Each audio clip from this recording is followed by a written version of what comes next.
والدین ہیں تو دونوں کا کتنا حصہ ہوگا، اولاد کی موجودگی میں شوہر کا کتنا حصہ ہوگا، اولاد نہ ہو تو شوہر کا کتنا حصہ ہے، بیوی کا کتنا حصہ ہے، ایک بیٹی ہے تو کس حصے کی مستحق ہوگی، دو ہوں گی یا دو سے زائد ہوں گی تو کتنا حصہ انہیں ملے گا۔ یہ پوری تفصیل کے ساتھ اللہ تبارک و تعالیٰ نے قرآن مجید میں بیان فرمایا ہے۔ اسی سے آپ اس آیت قانون میراث کی اہمیت کا اندازہ لگا سکتے ہیں۔ میراث، وراثت کا مسئلہ ایک ایسا اہم ترین مسئلہ ہے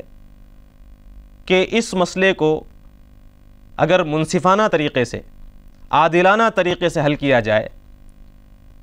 میراث اگر عادلانہ طریقے سے معاشرے میں تقسیم کی جائے تو یہ معاشرے کی فلاح اور بہبودی کے لیے کافی ہو سکتی ہے۔ ترکے کی تقسیم اجتماعی اور معاشرتی زندگی کے اہم ترین مسائل میں سے ایک ہے۔ اسلامی نظام کے اندر تقسیم میراث کے جو اصول ہیں اور قوانین ہیں، ان قوانین سے، ان اصول سے ایک تو خاندان کا اندرون مستحکم ہوتا ہے، دوسرے یہ کہ دولت کو، معاشرے کے مختلف افراد تک دولت کے پہنچنے کا یہ ذریعہ ان قوانین سے، یہ قوانین بنتے ہیں۔ اور اسی طرح دیگر مذاہب کے اندر جو بے اعتدالیاں پائی جاتی ہیں تقسیم میراث کے سلسلے میں، ان بے اعتدالیوں کو ختم کرنے کا بھی یہ ذریعہ ہے۔ چنانچہ ہم دیکھتے ہیں کہ دیگر مذاہب کے اندر کہیں تو لڑکیوں کو وراثت سے پوری طرح محروم کر دیا جاتا ہے، کہیں ایسا ہے کہ صرف بڑا لڑکا وراثت کا مستحق بنتا ہے، پوری میراث کا مستحق بنتا ہے، چھوٹے لڑکے اس سے محروم کر دیے جاتے ہیں۔ عرب کے اندر، جاہلیت کے اندر یہ چیز تھی کہ صرف بڑا لڑکا یا پھر وہ لڑکے جو میدان جہاد میں ہتھیار اٹھا سکتے ہوں، دشمنوں کا مقابلہ کر سکتے ہوں، صرف وہی وراثت کے مستحق ہو سکتے ہیں، ان کے علاوہ کسی کو وراثت نہیں دی جا سکتی۔ اگر بیٹے موجود ہیں تو مرنے والا اپنے بیٹوں کے حق میں تو وصیت کر سکتا ہے، بیٹیوں کے حق میں وصیت نہیں کر سکتا۔ اس انداز کی مختلف قسم کی بے اعتدالیاں پائی جاتی تھیں۔ اسلام نے آ کر ان تمام چیزوں کا سدباب کیا اور ایک نہایت ہی منصفانہ اور عادلانہ نظام قائم کیا۔ چلیے ہم اس وقت دیکھنے کی کوشش کریں کہ اسلام نے وراثت کے سلسلے میں کیا احکامات بیان فرمائے ہیں۔ ایک شخص کے انتقال کے بعد جتنی چیزوں کا وہ مالک تھا، چاہے اس کی جائیداد وہ منقولہ ہو یا غیر منقولہ ہو، زمین ہو، گاڑی بنگلہ ہو، کیش ہو، بینک بیلنس ہو، اور جتنی بھی چیزیں جو اس کی ملکیت میں تھیں، چاہے وہ اس کے ذمے ہوں، اس کے پاس ہوں یا کسی اور کے ذمے واجب الادا ہوں، یہ ساری چیزیں جسے وہ چھوڑ کر اس دنیا سے جا رہا ہے، ان چیزوں کو ترکہ کہا جاتا ہے۔ ترکہ یعنی وہ چیزیں جسے ترک کر کے یہ شخص دنیا سے جا رہا ہے۔ اس کے سلسلے میں اسلام یہ اصول بتاتا ہے کہ اس کے انتقال کے بعد میں سب سے پہلے اس ترکے میں سے،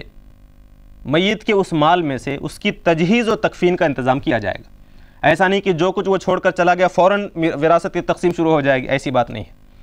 بلکہ فرمایا کہ سب سے پہلے اس کے کفن دفن کا انتظام اس کے مال میں سے، اس کے ترکے میں سے کیا جائے گا۔ تجہیز اور تکفین، تجہیز و تکفین میں صرف وہی چیزیں ہوں گی جو شریعت کے اندر جائز ہوں، درست ہوں، سنت سے ثابت ہوں۔ غیر ضروری فضول خرچیاں اگر میت کے دوران کی جا رہی ہوں تجہیز و تکفین کے نام پر تو اس کا اعتبار نہیں ہوگا۔ غرض معتدل طریقے سے، درمیانے طریقے سے تجہیز و تکفین کا نظم کرنا، یہ اس کی ملکیت میں سے یہ سب سے پہلے حکم دیا گیا۔ تجہیز و تکفین کا انتظام اس کے اپنے مال میں سے ہوگا، الا ہے کہ اگر دوسرے وارثین یہ کہیں کہ اس کا خرچہ ہم خود برداشت کریں گے یا سب مل کر اس کا خرچہ دینے کے لیے تیار ہو تو ایک الگ بات ہے، ورنہ اس کے ترکے میں سے سب سے پہلے تجہیز و تکفین کا انتظام کیا جائے گا، اس کے اخراجات اس سے ہوں گے۔ دوسری بات یہ بیان فرمائی گئی کہ میت کا اگر کوئی قرضہ ہو، اس کے اوپر کسی دوسرے کی رقم واجب الادا ہو تو اس قرضے کو ادا کیا جائے گا۔ اس قرضے کو ادا کیے بغیر اگر وراثت کی تقسیم ہوگی تو درست نہیں ہوگا، اس لیے کہ وراثت کی تقسیم صرف اس مال میں ہوگی جس کا وہ میت مالک تھا۔ مرنے والا جن چیزوں کا مالک تھا اس میں وراثت کی تقسیم ہوگی۔ اس کے ذمے جس کا قرض ہے، ظاہر سی بات ہے کہ وہ رقم اس شخص کی ہے جسے ادا کرنی ہے، اس قرض کی رقم کا یہ مالک نہیں تھا مرنے والا شخص، لہٰذا اسے تقسیم نہیں کیا جا سکتا۔ سب سے پہلے اس قرض کو ادا کر دیا جائے گا، قرض کو پورا کرنے کی کوشش کی جائے گی، چاہے اس قرض کو ادا کرنے میں اس کا سارا مال ختم ہو جائے، پہلے اسے قرض ادا کیا جائے گا، اس کے بغیر وراثت کی تقسیم نہیں ہو سکتی۔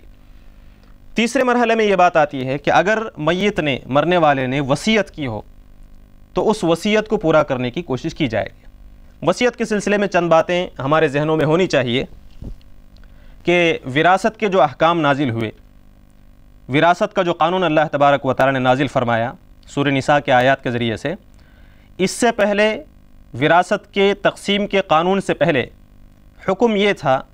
کہ مرنے والا اپنے مرنے سے پہلے رشتہ داروں کے لیے اور اپنے والدین کے لیے، متعلقین کے لیے وصیت کر جائے، یہ اس کے ذمہ فرض ہے، وصیت کرنا اس کے لیے لازمی ہے۔ قرآن میں فرمایا کہ کتب علیکم اذا حضر احدکم الموت ان ترک خیرا، جب کسی شخص کی موت آنے لگے، موت کا وقت قریب آ جائے اور وہ کچھ مال چھوڑ کر جا رہا ہے، تو اس کے لیے فرض ہے الوصیۃ للوالدین والاقربین بالمعروف، کہ وہ وصیت کرے والدین کے لیے اور رشتہ داروں کے لیے بھلے طریقے سے، اور فرمایا حقا علی المتقین، یہ متقیوں پر حق ہے، ضروری ہے، فرض قرار دیا گیا تھا۔ لیکن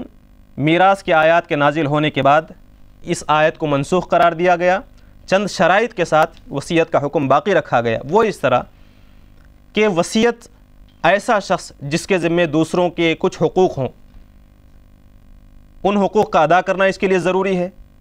کسی کا قرض اس کے اوپر باقی ہے، کسی کی امانت اس کے پاس رکھی ہوئی ہے، تو نبی کریم صلی اللہ علیہ وسلم نے فرمایا کہ ایسا شخص اپنے مرنے سے پہلے وصیت لکھ کر چلا جائے، یہ اس کے لیے واجب ہے۔ حضور صلی اللہ علیہ وسلم فرماتے ہیں کہ کسی کے ذمے، مرنے والے کے ذمے کسی کی رقم ہے، موجود ہے، امانت ادا کرنی باقی ہے، تو اس کے لیے یہ جائز نہیں، یہ درست نہیں کہ اس کے 3 دن ایسے گزریں جس میں اس کے پاس وصیت لکھی ہوئی تیار موجود نہ ہو، 3 دن ایسے نہیں گزرنے چاہیے۔ دوسری چیز یہ بیان کی گئی کہ اس کے مرنے کے بعد جن وارثوں کا حق اللہ تعالیٰ کی جانب سے خود بخود متعین ہونے والا ہے،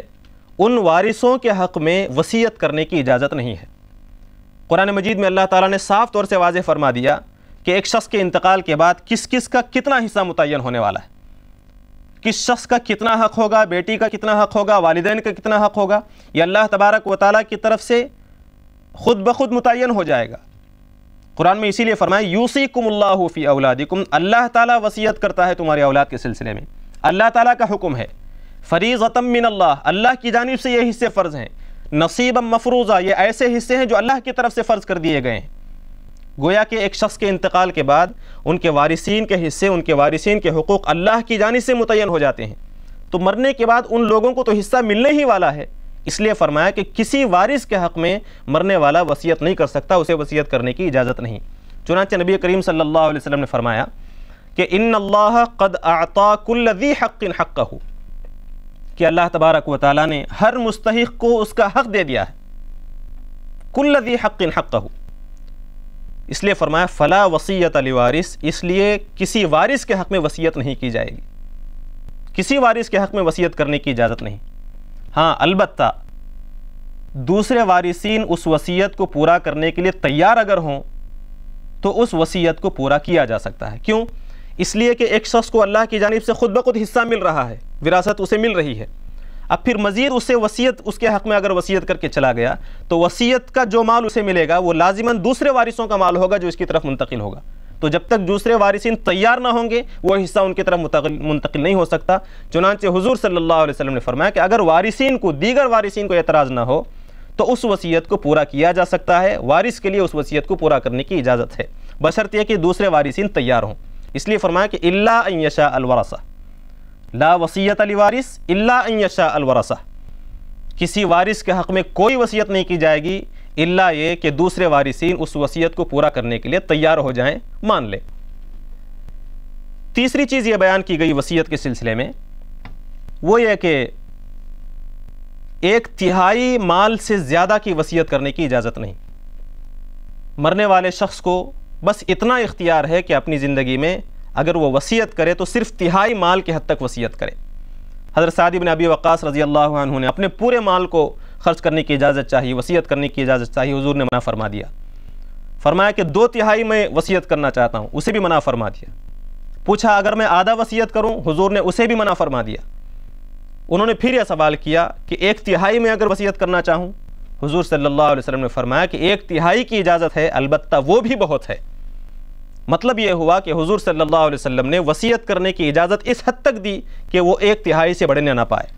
فقہا نے اس کی وضاحت اس طرح سے کی ہے کہ اگر وارثین ضرورت مند ہوں، محتاج ہوں، تو ایسی صورت میں اس مرنے والے شخص کے لیے زیادہ بہتر یہ ہے کہ تہائی سے کم کی وصیت کرے۔ اگر وارثین غنی ہوں، مالدار ہوں، محتاج نہ ہوں، تو ایسی صورت میں مرنے والے کے لیے بہتر یہ ہے کہ 1/3 تک وہ وصیت کرے، لیکن 1/3 سے زیادہ کی وصیت کرنے کی اجازت نہیں ہے۔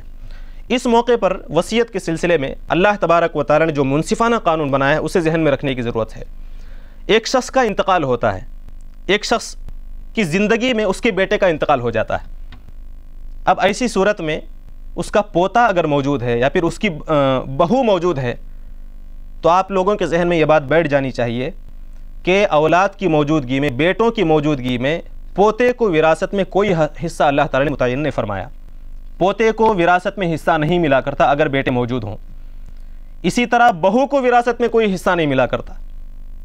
اب اس موجودہ زمانے کے اندر ایسا محسوس ہوتا ہے، ہم بھی غور کریں گے تو محسوس ہوتا ہے کہ بیٹے کا انتقال ہو گیا،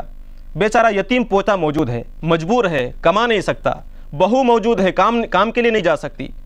ایسے شخص، ایسے لوگوں کو اگر وراثت میں حصہ نہیں دیا جائے گا تو گویا کہ اسلام نے ان پر ظلم کیا۔ ہمارے ذہن میں بھی یہ بات آتی ہے۔ چنانچہ ان لوگوں کی طرف سے، پوتوں کی طرف سے اور ان کے حامیوں کی طرف سے، بہوؤں کی طرف سے عدالتوں میں کیس دائر کیے جاتے ہیں کہ ہمیں اس کے ہمارے سسر کی جانب سے یا پھر دادا کی طرف سے ہمیں حصہ ملنا چاہیے، جبکہ قرآن مجید نے اس مسئلے کا حل اس طرح کیا تھا کہ مرنے والا اپنے مرنے سے پہلے یہ دیکھے کہ کن لوگوں کو وراثت میں حصہ مل رہا ہے اور کون ایسے ہیں جنہیں وراثت میں حصہ نہیں ملتا، کون محتاج ہیں، کون ضرورت مند ہیں، کون محتاج اعانت ہیں، کون سی ایسی جگہ ہے جہاں پر میں خرچ کر سکتا ہوں، جہاں پر ضرورت ہے۔ اور اللہ تعالیٰ نے ان کا وارثوں میں حصہ متعین نہیں کیا ہے، وارثوں میں ان کو شمار نہیں کیا ہے۔ اس مرنے والے شخص کو اللہ تبارک و تعالیٰ نے یہ حق دیا کہ اپنی زندگی میں وصیت کر جائے اس پوتے کے سلسلے میں، اس بہو کے سلسلے میں یا پھر کسی اور کام کے سلسلے میں، اسے حق دیا تھا اللہ تبارک و تعالیٰ نے، لیکن ہم نے اسے مستحب بنا کر اس درجے کالعدم قرار دے دیا۔ ہم نے وصیت کو مستحب قرار دیا، غیر ضروری قرار دیا، واجب نہیں ہے، فرض نہیں ہے، مستحب ہے۔ اس کا نتیجہ یہ نکلا کہ امت مسلمہ سے، امت سے وصیت کرنے کا، گویا کہ وصیت کا معاملہ بالکل ختم ہو چکا ہے۔ شاید ہی کوئی ایسا ہو جو وصیت کرتا ہو، ورنہ اگر اس موقع پر قرآن کے حکم کو سامنے رکھتے ہوئے مرنے سے پہلے کوئی شخص غیر وارثین مستحقین کے حق میں اگر وصیت کر جائے تو بہت سارے مسائل، پوتے کی میراث کے مسائل، بہوؤں کی میراث کے مسائل حل ہو سکتے ہیں، اور ہم نے اسے مستحب قرار دیا۔ قرآن مجید کے الفاظ بتاتے ہیں کہ حقاً علی المتقین، متقیوں پر یہ حق ہے۔ اور آج کے دور میں اس قسم کے مسائل کو حل کرنے کے لیے بہتر یہ ہے کہ وصیت کے سلسلے کو شروع کیا جائے، وصیت کی تعلیم کو عام کیا جائے، ہر شخص ایسے مستحقین کے سلسلے میں دیکھے جو وارثین میں شامل نہیں ہیں لیکن ضرورت مند ہیں، ایسے لوگوں کے لیے وصیت لکھ جائے تاکہ ان کا مسئلہ آسانی کے ساتھ حل ہو سکے۔ الغرض وصیت کے سلسلے میں اللہ تعالیٰ نے، اللہ کے رسول صلی اللہ علیہ وسلم نے یہ ہدایات بتائی ہیں کہ تہائی سے زیادہ کی وصیت نہ ہو، وارثین کے حق میں وصیت نہ ہو، اور مستحقین اگر ہیں تو ان کے حق میں وصیت کی جائے۔ بہرحال سب سے پہلے تجہیز و تکفین کا معاملہ ہوگا میت کے ترکے میں سے، پھر اس کے بعد قرض کا مسئلہ حل کیا جائے گا، پھر اس کے بعد میں وصیت کو پورا کیا جائے گا اگر تہائی تک ہے۔ اس کے بعد میں مسئلہ شروع ہوتا ہے وراثت کی تقسیم کا۔ بقیہ جو مال ہے، اگر مال بچا ہوا ہے تو اس مال کو اللہ تعالیٰ کے متعین کردہ حصوں کے مطابق ان لوگوں کو تقسیم کیا جائے گا۔ اب اس سلسلے میں کچھ باتیں جو ہمارے ذہن میں رہنی چاہیے وہ یہ کہ تقسیم میراث اللہ کی مرضی کے مطابق ہوگی، اللہ کے قانون کے مطابق ہوگی، اللہ اور اس کے رسول کی سنت کے مطابق ہوگی۔ دنیا کا کوئی بڑے سے بڑا مفتی، دنیا کا کوئی بڑے سے بڑا عالم، چاہے روشن خیال ہی کیوں نہ ہو اس زمانے کا، وہ کسی کو اس بات کا اختیار نہیں ہے کہ اللہ کی مرضی کے بغیر، اللہ کے قانون سے ہٹ کر اپنی طرف سے میراث کے قانون کو مقرر کرے۔ ایسا نہیں کہ کوئی بھی شخص اٹھ کھڑا ہو، جب مرضی ہو اس کے اندر کانٹ چھانٹ کرنی شروع کر دے۔ وہ یہ دیکھے کہ مستحقین کے اندر کوئی غریب ہے، ضرورت مند ہے، اسے زیادہ حق دلا دے، کوئی امیر ہے، غنی ہے تو اسے کم کر دیا جائے۔ نہیں، اس بات کی اجازت نہیں۔ ایک شخص کے انتقال ہوتے ہی فوراً وارثین کے حق خود بخود اللہ کی جانب سے متعین ہو جاتے ہیں، کسی فرد کو اس کے اندر کمی بیشی کرنے کی اجازت اور اختیار حاصل نہیں ہے۔ اگر کوئی کسی عالم دین کے پاس، کسی مفتی کے پاس آپ سوال کرتے ہیں، وہ بتاتا ہے کہ فلاں کو اتنا حصہ ملنا چاہیے، اس کا مطلب یہ نہیں کہ فلاں مفتی صاحب نے انہیں حق دلایا ہے، نہیں، بلکہ حق پہلے سے اللہ کی طرف سے متعین ہو چکا ہے۔ مفتی صاحب نے اور علماء نے تو اس مسئلے کو آپ کے سامنے واضح کیا ہے کہ اتنا حصہ ان کو ملنے والا ہے۔ چنانچہ پہلی بات یہ کہ قانون اس کی وراثت کی تقسیم اللہ کے متعین کردہ قانون کے مطابق ہوگی، کسی بھی قسم کی کمی بیشی کرنے کی اجازت اور گنجائش نہیں ہے۔ دوسری چیز یہ کہ وراثت کی تقسیم کا معاملہ اس شخص کے مرنے کے بعد پیش آئے گا۔ ایسا نہیں کہ انتقال سے پہلے لوگ وراثت کے معاملے کو شروع کر دیں، نہیں، بلکہ مرنے سے پہلے وہ شخص اپنے مال کا مالک کل ہے، وہ مختار ہے، وہ کچھ بھی کر سکتا ہے اس مال کو، اس کی اپنی مرضی ہے۔ اس کی زندگی میں وراثت کا حق مانگنے کا کسی بھی وارث کو اختیار حاصل نہیں ہے۔ وراثت کا معاملہ اٹھتا اس وقت ہے جب اس شخص کا انتقال ہو جائے۔ اللہ تعالیٰ کا کیسا منصفانہ اور عادلانہ نظم ہے کہ اللہ تبارک و تعالیٰ نے یہ واضح کر دیا، اسلام نے یہ واضح کر دیا کہ انتقال سے پہلے تک مکمل اختیار اس مرنے والے شخص کو ہے اس مال کے سلسلے میں، اور انتقال کے فوراً بعد مکمل اختیار اس مال کے سلسلے میں اللہ تبارک و تعالیٰ کو ہے، کسی اور فرد کو حاصل نہیں۔ مرنے کے بعد وراثت کا مسئلہ شروع ہوگا، مرنے سے پہلے وراثت کا مسئلہ شروع نہیں ہو سکتا۔ تیسری چیز یہ ہے کہ وراثت میں ہر چھوٹی بڑی چیز تقسیم ہوگی۔ جتنی چیزوں کا بھی وہ شخص مالک تھا اس میں وراثت کا مسئلہ، وراثت کا قانون عمل میں آئے گا۔ قرآن مجید نے فرمایا کہ للرجال نصیب مما ترک الوالدان والاقربون مما قل منہ او کثر، مما قل منہ او کثر، چاہے وہ تھوڑا ہو چاہے زیادہ ہو، چھوٹی سے چھوٹی چیز بھی کیوں نہ ہو، اسے وراثت میں تقسیم کیا جائے گا۔ اللہ نے فرمایا کہ للرجال نصیب، مردوں کا حصہ ہے، کس میں؟ مما قل منہ او کثر، وراثت میں سے چاہے وہ چھوٹا ہی کیوں نہ ہو چاہے بڑا ہی کیوں نہ ہو، معمولی سی چیز ہی کیوں نہ ہو، اس میں مردوں کا حصہ ہے۔ وللنساء نصیب، چھوٹی سی چھوٹی چیز کیوں نہ ہو اس میں عورتوں کا حصہ ہے۔ یہاں تک کہ میت کے جسم پر جو لباس تھا، زیر استعمال کے جو کپڑے ہیں، ان کپڑوں میں بھی وراثت تقسیم ہوگی، تمام کے تمام وارثوں کا برابر اس میں حصہ ہوگا، حق ہوگا۔ یہ الگ بات ہے کہ تمام وارثوں کی مرضی سے اسے غریبوں میں صدقہ کر دیا جائے یا پھر کوئی ایک شخص اسے استعمال میں لے لے، لیکن حصہ ہر ایک کا اس میں متعین ہوگا، یہ قرآن مجید کا اصول ہے۔ بہرحال قرآن مجید نے بتایا کہ ہر چیز وراثت کی، ہر چیز کے اندر وراثت کا قانون لاگو ہوگا۔ چوتھی بات یہ کہ آپ آیات میراث کا مطالعہ کریں، اس میں خصوصیت کے ساتھ اللہ تبارک و تعالیٰ نے یتیم کا ذکر فرمایا ہے کہ کسی شخص کے انتقال کے بعد اس کے بچے یتیم ہو جاتے ہیں اور وہ وارثین میں ہیں، مستحقین ہیں، اللہ تعالیٰ کی جانب سے ان کا حق متعین کیا گیا ہے۔ ایسے یتیموں کو کمزور دیکھ کر، مجبور دیکھ کر ان کے رشتہ داروں کی طرف سے ان کے پر ظلم کیا جاتا ہے اور ان کا حق مارنے کی کوشش کی جاتی ہے۔ بیچاروں کی حمایتی کوئی نہیں ہوتے، ان کے سرپرست ختم ہو گئے، تو اب ان کے چاچاؤں کی طرف سے، ان کے ماموں کی طرف سے، ان کے بھائیوں کی طرف سے ان پر ظلم ہوتا ہے اور ان کا حصہ چھیننے کی، ان پر دباؤ ڈال کر ان کا حق مارنے کی کوشش کی جاتی ہے۔ چنانچہ اللہ کے نبی صلی اللہ علیہ وسلم کے پاس حضرت سعد ابن ربیع رضی اللہ عنہ کی بیوی اپنی 2 بچیوں کو لے کر آپ صلی اللہ علیہ وسلم کے پاس آتی ہیں اور آ کر یہ عرض کرتی ہیں کہ یا رسول اللہ صلی اللہ علیہ وسلم، یہ سعد کی 2 بچیاں ہیں، وہ سعد جنہوں نے جنگ احد میں شہادت حاصل کی، ان کی شہادت کے بعد ان کے چچاؤں نے ان کے سارے مال پر قبضہ کر لیا ہے، اب ان بچیوں سے شادی کون کرے گا؟ ایسے موقع پر اللہ تبارک و تعالیٰ نے جو آیت نازل فرمائی ہے وہ کمزوروں کا حق مارنے والوں کے لیے درس عبرت ہے، ایسے ظالموں کے لیے دردناک وعید سناتی ہے۔ اللہ تعالیٰ نے قرآن میں فرمایا ان الذین یأکلون اموال الیتامی ظلما، بے شک جو لوگ یتیموں کا مال کھاتے ہیں، ظلماً ظالمانہ طریقے سے کھاتے ہیں، دراصل انما یأکلون فی بطونہم نارا، دراصل وہ اپنے پیٹ انگاروں سے، آگ سے بھر رہے ہیں، وسیصلون سعیرا، عن قریب وہ بھڑکتی ہوئی آگ میں داخل ہوں گی۔ اللہ تعالیٰ نے قرآن میں واضح فرما دیا کہ یتیموں کا مال ہڑپ کرنے کی کوشش کرنے والے دراصل وہ مال نہیں کھا رہے ہیں، اپنے پیٹ کو جہنم کی آگ سے بھر رہے ہیں۔ ایسی خوفناک آیت اللہ تبارک و تعالیٰ نے نازل فرمائی۔ نبی کریم صلی اللہ علیہ وسلم نے فرمایا کہ قیامت کے دن کچھ لوگ ایسے ہوں گے جن کے پیٹ سے آگ زبردست نکل رہی ہوگی، آگ کے شعلے نکل رہے ہوں گے، اور شعلے ناک سے، کان سے اور آنکھوں سے اور منہ سے باہر نکل رہے ہوں گے۔ یہ وہ لوگ ہوں گے جنہوں نے یتیموں کا حق ناجائز طریقے سے کھایا تھا۔ ایک اور موقع پر اللہ کے نبی صلی اللہ علیہ وسلم نے فرمایا کہ کچھ لوگ قیامت میں ایسے اٹھائے جائیں گے کہ جن کے منہوں سے آگ بھڑک رہی ہوگی، جن کے پیٹ سے آگ نکل رہی ہوگی۔ نبی کریم صلی اللہ علیہ وسلم سے صحابہ نے دریافت کیا کہ یہ کون لوگ ہوں گے؟ اللہ کے نبی صلی اللہ علیہ وسلم نے پوچھا کہ کیا تم نے وہ آیت نہیں پڑھی؟ پھر یہ آیت پڑھ کر سنائی آپ صلی اللہ علیہ وسلم نے کہ ان الذین یأکلون اموال الیتامی ظلما انما یأکلون فی بطونہم نارا، کہ جو لوگ یتیموں کا مال ظالمانہ طریقے سے کھاتے ہیں، دراصل وہ اپنے پیٹ میں جہنم کی آگ بھر رہے ہیں۔ نبی کریم صلی اللہ علیہ وسلم نے ایک اور موقع پر فرمایا تھا کہ اخرج مال الضعیفین، دو کمزوروں کا مال نکالو۔ دوسرے الفاظ ہیں کہ احرج مال الضعیفین، دو کمزور لوگوں کے مال سے بچنے کی تنبیہ میں تمہیں کرتا ہوں۔ المرأۃ والیتیم، ایک یتیم ہے دوسری عورت ہے، ان کمزوروں کے مال سے بچنے کی کوشش کرو۔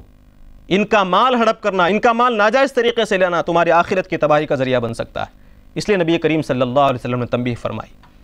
دوسری چیز، ان آیات کا آپ مطالعہ کریں تو عورتوں کے حقوق کا بھی اللہ تبارک و تعالیٰ نے ذکر فرمایا۔ ایک تو یہی حدیث جو میں نے آپ کے سامنے پیش کی، حضور صلی اللہ علیہ وسلم نے فرمایا کہ یہ کمزور ہوتے ہیں، یتیم اور عورت، تو ان کے مال سے بچنے کی کوشش کی جانی چاہیے۔ قرآن مجید میں اللہ تعالیٰ نے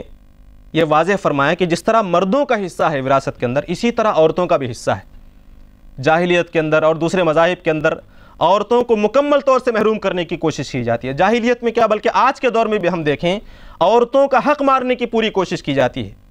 انہیں ان پر دباؤ ڈال کر، مختلف قسم کے بہانوں کے ذریعے سے، مختلف ضرورتوں کا بہانہ کر کے ان پر دباؤ ڈال کر ظالمانہ طریقے سے ان کے حق کو پوری طرح غصب کیا جاتا ہے، یا پھر کم سے کم کرنے کی کوشش کی جاتی ہے۔ قرآن مجید نے فرمایا کہ نہیں، للرجال نصیب وللنساء نصیب، اللہ تبارک و تعالیٰ نے اسی مسئلے کو حل کیا کہ مردوں کو بھی ان کا حصہ ملنا چاہیے اور عورتوں کو بھی ان کا حصہ ملنا چاہیے۔ قرآن مجید کا اسلوب آپ دیکھیں، اللہ تعالیٰ فرماتا ہے کہ للرجال نصیب مما ترک الوالدان والاقربون، پھر فرمایا کہ وللنساء نصیب مما ترک الوالدان والاقربون، مردوں کے لیے ان کے والدین اور ان کے رشتہ داروں کے چھوڑے ہوئے ترکے میں سے حصہ ہے، عورتوں کے لیے ان کے والدین اور رشتہ داروں کے چھوڑے ہوئے ترکے میں سے حصہ ہے۔ اللہ تعالیٰ اگر چاہتا تو یہ بات اس طرح کہی جا سکتی تھی کہ للرجال وللنساء نصیب، مردوں کے لیے اور عورتوں کے لیے حصہ ہے اس ترکے میں سے جو والدین اور رشتہ دار چھوڑ کر چلے جائیں، لیکن اسلوب اللہ تعالیٰ نے اس طرح اختیار کیا کہ پہلے مردوں کے بارے میں کہا کہ انہیں حصہ ملے گا، پھر وہی جملہ عورتوں کے ساتھ لگایا اللہ تعالیٰ نے کہ انہیں بھی حصہ ملے گا۔ بالکل اس کی مثال ایسی ہے جیسے آپ کو کسی شخص نے اپنے گھر کی شادی میں دعوت دی اور کہا کہ پورے گھر والوں کے ساتھ آپ تشریف لائیے، تو آپ کے تمام گھر والوں کو دعوت مل گئی، لیکن ساتھ میں یہ کہا گیا کہ اپنے بڑے بیٹے کو بھی لائیے، اپنے اس بچے کو بھی لائیے جو دبئی میں رہا کرتا تھا، پرسوں آیا ہوا ہے، اسے بھی لائیے۔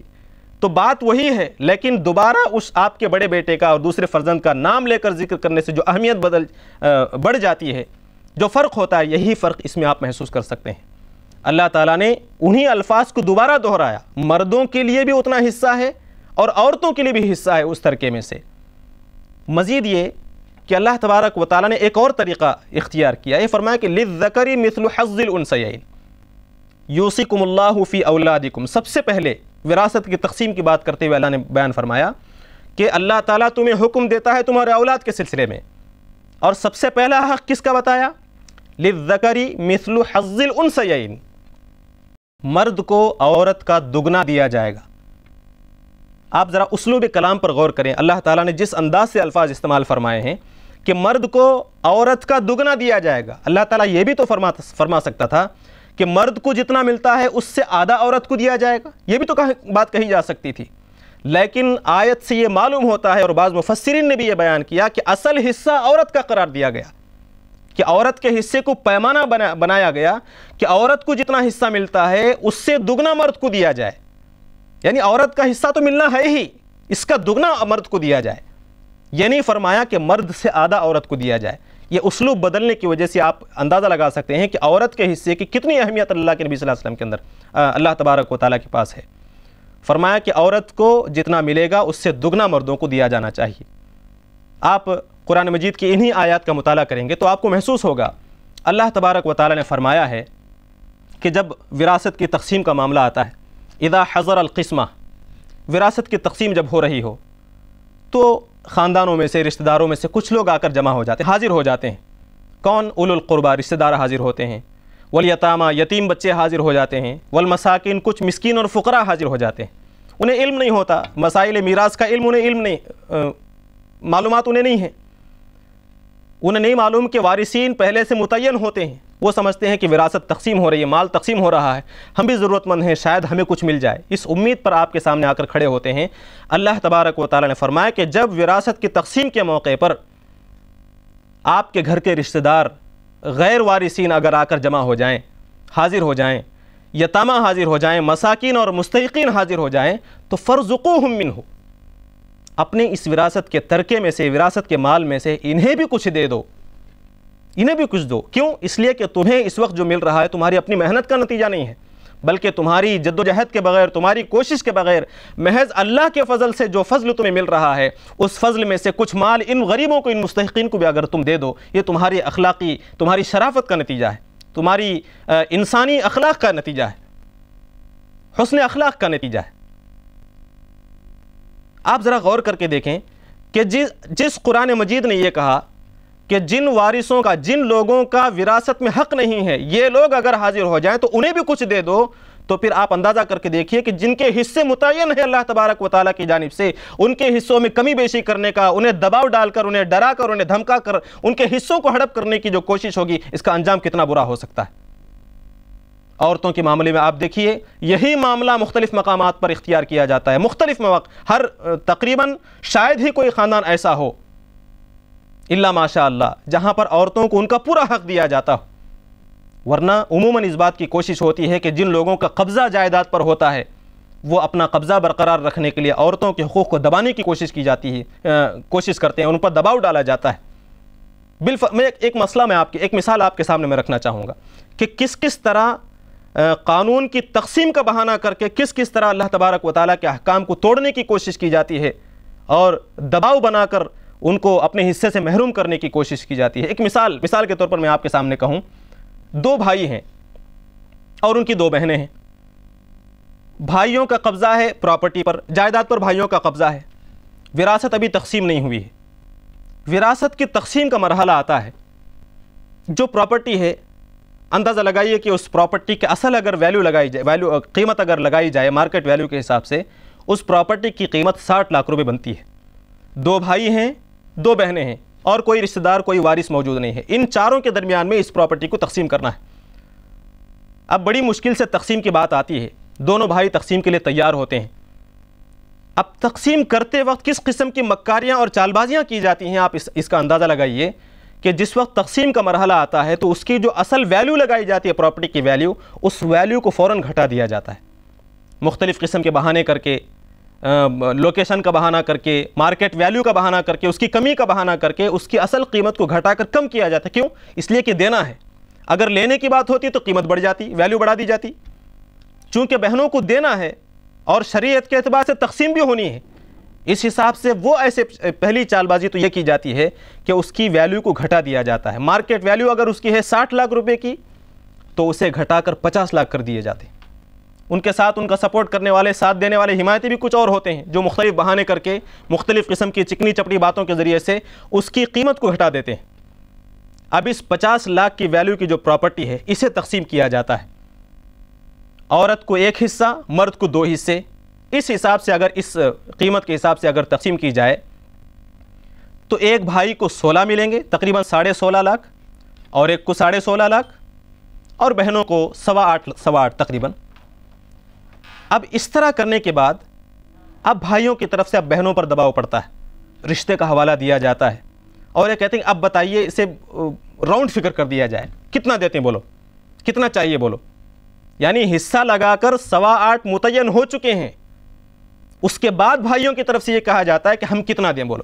ساتھ میں یہ بھی کہا جاتا ہے کہ بڑی مشکل ہوتی ہے، بہت کام کرنا پڑے گا، یہ گھر پورا پرانا ہو چکا ہے، دیواریں گرنے والی ہیں، اسے گرا کر دوبارہ نئی بلڈنگ کھڑی کرنی پڑے گی، بڑا خرچہ آئے گا، یہ ساری باتیں کہی جاتی ہیں۔ اس طرح کہہ کر اسے راؤنڈ فگر کرنے کی کوشش کی جاتی ہے، اور راؤنڈ فگر کیا جاتا ہے 8 کے بجائے 7، اور کم کر دیا جاتا ہے۔ اب بیچاری عورتیں، بہنیں مجبور ہیں، پراپرٹی پر قبضہ ان کا ہے، 7 بھی مل جائے غنیمت ہے، ورنہ اگر اور زور سے زبردستی سے مطالبہ کریں گے تو ہو سکتا ہے وہ بھی نہ ملے، یا پھر پتہ نہیں کب ملے۔ اس وجہ سے مجبور ہو کر کم از کم رشتوں کا خیال رکھ کے، اپنے بھائیوں سے تعلقات کو باقی رکھنے کے لیے مروت میں آ کر اپنے بھائیوں کی باتوں کو مان لیتی ہیں، اور اس طرح 7 لاکھ ان کا حصہ متعین ہو جاتا ہے۔ اب دیکھیے، ایک بہن کا ساتھ، دوسری بہن کا ساتھ، 14 یہ ہٹ گئے، 50 میں سے 14 نکال دیجئے، 36 لاکھ روپے بھائیوں کے ہو گئے، 18 لاکھ روپے ایک بھائی کو، بہن کو 7 اور بھائی کو 18۔ اب اسے سامنے رکھیے اور پراپرٹی کی اصلی جو قیمت ہے اسے سامنے رکھیے، اس لیے کہ پراپرٹی بھائیوں کے پاس ہے۔ پراپرٹی کی اصلی جو قیمت تھی وہ 60 لاکھ تھی. اس 60 لاکھ کو آپ سامنے رکھیں گے. 14 بہنوں کے پاس چلے گئے, تقریباً 46 لاکھ روپے بھائیوں کے پاس. ایک بھائی کو 23 لاکھ اور ایک بھائی کو 23 لاکھ. ایک بہن کو 7 اور بھائی کو 23. قرآن کا اصول سامنے رکھیے اور دیکھیے کہ قرآن کہتا ہے کہ لِلذَّكَرِ مِثْلُ حَظِّ الْأُنْثَيَيْنِ, مرد کو عورت کا دگنا دیا جائے گا. لیکن 7 کے مقابلے میں 24 کا حساب لگا کر دیکھیے, 3 گنا سے بڑھ گیا. عورت کو 7 حصے, بہن کو 7 لاکھ روپے, اور اس کے مقابلے میں 7 یا 21 24 لاکھ روپے ایک بھائی کو مل رہے ہیں. اور اس کے بعد بھائیوں کی طرف سے کہا جاتا ہے اللہ کا بڑا شکر ہے کہ بڑے اچھے انداز سے وراثت کا مسئلہ حل ہو گیا. کسے دھوکہ دیا جا رہا ہے؟ اللہ تعالیٰ کو. کھلم کھلا قرآنی تعلیمات کی خلاف ورزی کی گئی, دباؤ ڈالا گیا, مجبور کیا گیا کہ اپنے حصے کو وہ کم کریں. ناجائز طریقے سے عورت کے حصے کو کھینچا گیا, اپنے قبضے میں لیا گیا. اور ہم یہ کہتے ہیں کہ اللہ کا شکر ہے کہ بڑے اچھے انداز سے وراثت کی تقسیم ہوئی. یاد رکھیے, اس طرح کے تقسیم کر کے ان بھائیوں نے یا پھر اس شخص نے اپنے آپ کو جنت کی میراث سے محروم کر لیا ہے. نبی کریم صلی اللہ علیہ وسلم نے فرمایا من قطع میراث وارثہ, جس نے اپنے کسی وارث کو وراثت سے محروم کیا, قطع اللہ میراثہ یوم القیامہ من الجنہ, اللہ تبارک و تعالی قیامت کے دن جنت کی میراث سے اسے محروم کر دے گا. نبی کریم صلی اللہ علیہ وسلم نے فرمایا کہ جو شخص ناجائز طریقے سے بالشت بھر بھی اگر کسی کی زمین لے لیتا ہے تو قیامت کے دن اس کے گلے میں 7 زمینوں کا طوق ڈالا جائے گا, یا پھر یہ فرمایا کہ 7 زمینوں کے اندر اسے دھسایا جائے گا. دنیا کے اندر ہو سکتا ہے کہ ہم یہ کہہ دیں کہ بہت اچھا حل ہوا مسئلہ. ان تمام چیزوں کو سامنے رکھنے کی ضرورت ہے, اور جو بے اعتدالیاں ہوتی ہیں, جو خرابیاں ہوتی ہیں, ان سے بچنے کی ضرورت ہے. چند اور باتیں میں آپ کے سامنے رکھ کر اپنی گفتگو ختم کرنا چاہوں گا. وراثت کی جو تقسیم ہوگی وہ شرعی قانون کے مطابق ہونی چاہیے, کسی غیر اسلامی قانون کے مطابق نہیں. اگر بالفرض ایسا ہوا کہ آپسی مسئلہ حل نہ ہونے کے نتیجے میں کسی غیر شرعی قانون کے پاس پہنچنے کی ضرورت پیش آئی اور وہاں سے کچھ انصاف ہوا, تو ہر وارث کے لیے اتنا ہی مال اور اتنی ہی جائیداد لینے کا اختیار ہے جتنا اللہ تبارک و تعالیٰ نے متعین کر دیا ہے. اس سے ایک حبہ, ایک دانہ بھی زیادہ لینے کا اختیار نہیں. مثال کے طور پر عورت کو آدھا حصہ ہے, اگر غیر اسلامی قانون نے اسے 1 حصہ دلایا تو اس عورت کے لیے لازمی ہے کہ اپنے حصے سے زیادہ جتنا بھی ہے اس سے دستبردار ہو, اس لیے کہ وہ دوسروں کا ہے. دوسری بات یہ ہے کہ اگر ایک شوہر کی کئی بیویاں ہوں, ان کے الگ الگ بچے ہوں, تو وراثت کی تقسیم کرتے ہوئے سوتیلے بچوں میں اور ان بچوں میں, سگے بچوں میں, سوتیلے بھائیوں میں کوئی فرق نہیں کیا جائے گا. میت کی دونوں بھی اولاد ہیں. ایسا نہیں کہ میت جس گھر میں رہ رہا تھا اسے حق ملے اور دوسروں کو نہ ملے, نہیں, دونوں بیویوں کو برابر حق ملے گا اور دونوں بچوں کو برابر حق ملنا چاہیے. اسی طرح ایک مسئلہ یہ آتا ہے, عام طور سے ہم نے یہ سنا ہے کہ جو پراپرٹی باپ نے خریدی تھی اس میں تو تمام کو تقسیم کر دیا جائے گا, لیکن جو جائیداد دادا کی طرف سے باپ کو منتقل ہوئی تھی وہ صرف ان لوگوں کو دی جائے گی جن کے پاس باپ رہتا تھا. نہیں, ایسی بات نہیں. کسی اور کا قانون وہ ہو سکتا ہے, لیکن اسلامی قانون یہ ہے کہ اس کے مرتے وقت جن چیزوں کا بھی وہ مالک تھا, چاہے وہ چیز کہیں سے بھی آئی ہو, دادا سے آئی ہو, کسی نے تحفے میں دی ہو, یا پھر اس نے خریدی ہو, ان تمام چیزوں کا یہ شخص مالک تھا. اس کے انتقال کے بعد تمام چیزوں کو برابر تقسیم کیا جائے گا. ایسا نہیں کہ دادا کی پراپرٹی الگ, ان کی پراپرٹی الگ. ایک اور بہانہ یہ کیا جاتا ہے کہ سوتیلے بھائیوں کو محروم کرنے کے لیے باپ کے انتقال کے فوراً بعد اس پوری پراپرٹی کو بیوی کا نام کر دینے کی کوشش کی جاتی ہے. یہ بھی ناجائز ہے, سراسر ناجائز ہے. اس لیے کہ آپ جو پراپرٹی بیوی کے نام کرنا چاہ رہے ہیں وہ باپ کی پراپرٹی نہیں ہے, بلکہ وہ پراپرٹی جو بطوں میں تقسیم ہو چکی باپ کے مرتے ہی, باپ کے انتقال ہوتے ہی فوراً وارثوں میں وہ حصہ متعین ہو جاتا ہے. اب اگر کسی بیوی کے نام اگر آپ کرنا چاہتے ہیں, منتقل کرنا چاہتے ہیں, تو گویا کہ ان وارثوں کا حق متعین کرنا چاہتے ہیں, اور اس کی اجازت اور گنجائش نہیں ہے. اسی طرح ایک اور مسئلہ یہ کہ جو داماد ہوتے ہیں وہ اپنے سسر سے رشتہ مانگنے کے لیے بیٹھ جاتے ہیں, سسر سے حصہ مانگنے کے لیے بیٹھ جاتے ہیں. داماد کا اور بہو کا وراثت میں کوئی حصہ نہیں ہوتا. بیٹی کا ہے, بیٹے کا ہے. بیٹی کے شوہر کا نہیں ہو سکتا, بیٹے کے بیوی کا نہیں ہو سکتا. اسی طرح آنکھ کرنے کا ایک مسئلہ عام ہوتا چلا جا رہا ہے. بیٹا نافرمان ہے, زندگی میں اسے گھر سے باہر کر دیا, نافرمان ہے, اسے ترکے میں کوئی حصہ نہیں ملنا چاہیے, باپ نے وصیت کر دی, نہیں, اس وصیت کا اعتبار نہیں ہو سکتا. کسی بیٹے کو آنکھ کرنے کی گنجائش نہیں, اس لیے کہ یہ جو وراثت جو تقسیم ہوتی ہے یہ اطاعت اور فرما برداری کی بنیاد پر نہیں بلکہ رشتے کی بنیاد پر تقسیم ہوتی ہے, اور نافرمانی کی وجہ سے رشتہ نہیں ٹوٹ سکتا. اس نافرمان بچوں کو بھی لازماً حصہ ملنا چاہیے. بچہ چاہے جتنا بھی نافرمان کیوں نہ ہو, اللہ کی طرف سے اس کے لیے بھی حصہ متعین رہتا ہے. اسی طرح لڑکیوں کے لیے جو بات کہی جاتی ہے کہ ہم نے زندگی میں اس کی شادی کر دی تھی لہٰذا وراثت میں کوئی حصہ نہیں ہے، ہم نے جہیز دے دیا تھا اس لیے کوئی حصہ نہیں ہے، باپ نے ان کی زندگی میں کوئی جگہ ان کے نام لکھ دی تھی، وہ سب زندگی کا معاملہ ہوا۔ انتقال کے فوراً بعد چاہے آپ نے اس کی زندگی میں، باپ کی زندگی میں ہزاروں لاکھوں اس پر خرچ کیے ہوں، لیکن انتقال کے فوراً بعد بیٹی کا لازماً حصہ کچھ نہ کچھ متعین ہو جاتا ہے اور وہ لازماً اسے دینا پڑے گا، اس میں کسی قسم کی کمی نہیں کی جا سکتی۔ آخری بات یہ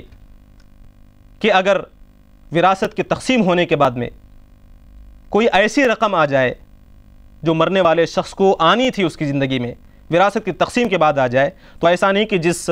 جو شخص ماں سے یا باپ سے قریب تھا اسے وہ ساری رقم دی جائے، نہیں، اس میں بھی اس واپس ہونے والی قرض کی رقم میں بھی تمام کے تمام وارثوں کا برابر حصہ ہوگا۔ قرآن کے فرمان کے مطابق وہ دوبارہ تمام کے تمام وارثوں میں تقسیم کر دیا جائے گا۔ قابل احترام بزرگوں اور دوستوں، ماؤں اور بہنوں،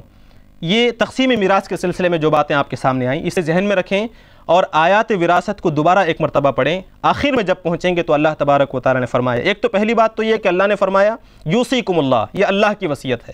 دوسرا ہے کہ فریضۃ من اللہ، یہ اللہ کی جانب سے فرض ہے۔ تیسرا ہے کہ نصیبا مفروضہ، یہ جو حصے ہیں اللہ کی طرف سے فرض کرنا ہے۔